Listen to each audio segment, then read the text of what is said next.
When you hear the word alchemy, you probably picture a medieval man hunched over a furnace, trying to turn lead into gold, a fool chasing an impossible dream. But what if the lead was never metal, and the gold was never something you could hold in your hand? For centuries, the greatest minds in history practiced alchemy. Isaac Newton spent more time on it than on physics. Paracelsus revolutionized medicine through it. And the Hermetic tradition that runs through everything on this channel, Kabbalah, Freemasonry, Sacred Geometry, all of it converges here. Because alchemy was never about chemistry, it was about transformation, and the substance being transformed was you. The popular image of alchemy is a caricature, the idea that thousands of scholars across centuries, many of them among the most brilliant people who ever lived, were simply confused about chemistry is, frankly, absurd. Yes, some alchemists worked with physical substances. They heated mercury. They dissolved metals. They mapped chemical reactions with obsessive precision. But look at what they actually wrote. Look at their diagrams. The language is not scientific. It's symbolic. When an alchemist says, "dissolve the king in the bath," they're not talking about a literal king or a literal bath. When they say the black crow must die before the white swan can emerge, they're describing a process, but not a chemical one. The alchemists encoded their real teachings in chemical metaphors for two reasons. First, to protect the knowledge from the church, which would have condemned it as heresy. And second, because the process they described can only be understood through experience. You can't explain inner transformation in plain language. You can only point at it with symbols and hope the reader does the work. This is exactly what the Kabbalists did with the Tree of Life, what the Freemasons did with their rituals. The outer form protects and preserves the inner teaching. The alchemists called their process the magnum opus, the great work, and they divided it into stages, each with its own color, its own symbolism, and its own psychological meaning. The first stage is Nigredo, blackening, decomposition.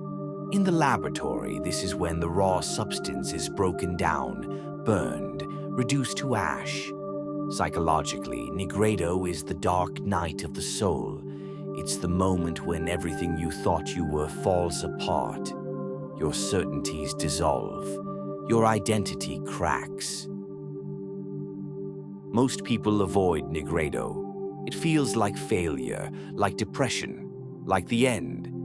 But the alchemists insisted, this is where the work begins. You cannot transform what you haven't first dissolved. The second stage is Albedo, whitening, purification. The ash is washed. What remains is stripped of impurities. Psychologically, Albedo is clarity after crisis. You begin to see what was hidden underneath the roles, the defenses, the unconscious patterns. It's not bliss. It's a kind of quiet transparency. The third stage is Citrinitas, yellowing, the dawning of new awareness. In alchemical art, this is often depicted as the sunrise.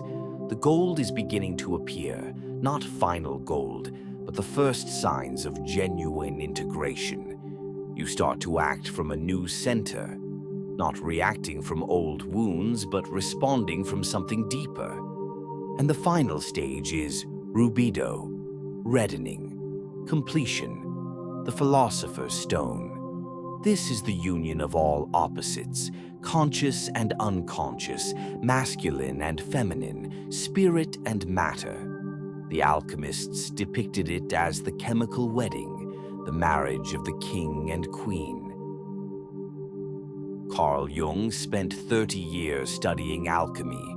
He was the first modern thinker to recognize that what the alchemists were describing, Nigredo, Albedo, Citrinitas, Rubedo, maps almost perfectly onto the process of individuation, the process of becoming whole. Jung didn't just study alchemy. He said it was the most complete symbolic map of psychological transformation that any culture had ever produced. Now here's where it all connects. The Kabbalistic Tree of Life maps 10 stages of creation, from the divine to the material. Alchemy maps the same journey in reverse, from base matter back to spirit. They are the same map, read in opposite directions. The sacred geometry we explored last week, the flower of life, the Vesica Piscis, the golden ratio.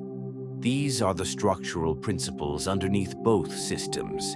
The alchemists drew geometric diagrams constantly.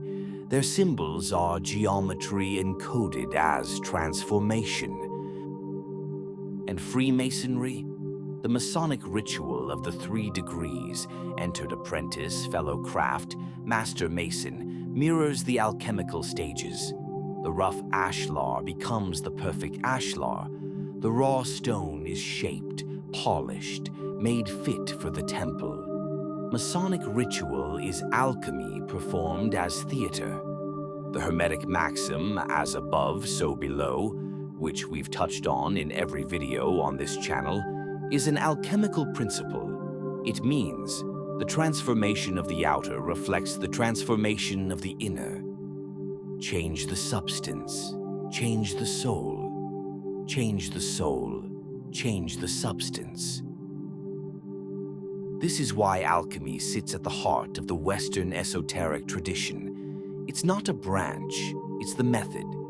Kabbalah is the map. Freemasonry is the ritual. Sacred geometry is the structure, and alchemy is the process that activates all of it. The alchemists weren't fools chasing an impossible dream. They were cartographers of inner transformation, encoding what they'd discovered in the only language that could protect it and preserve it across centuries. The lead was real, the gold was real, just not in the way the uninitiated assumed. And the great work? It's not something that ended in the medieval period. The stages the alchemists mapped, dissolution, purification, illumination, integration, are the stages every human being moves through, whether they know the alchemical names or not. Next week, we're going deeper into Hermeticism, the philosophical tradition that gave alchemy its core principles. The 7 Hermetic principles, the Emerald Tablet, and why, as above, so below, might be the most important sentence in the history of Western thought. This is the Hidden Thread. Subscribe if you want to follow it.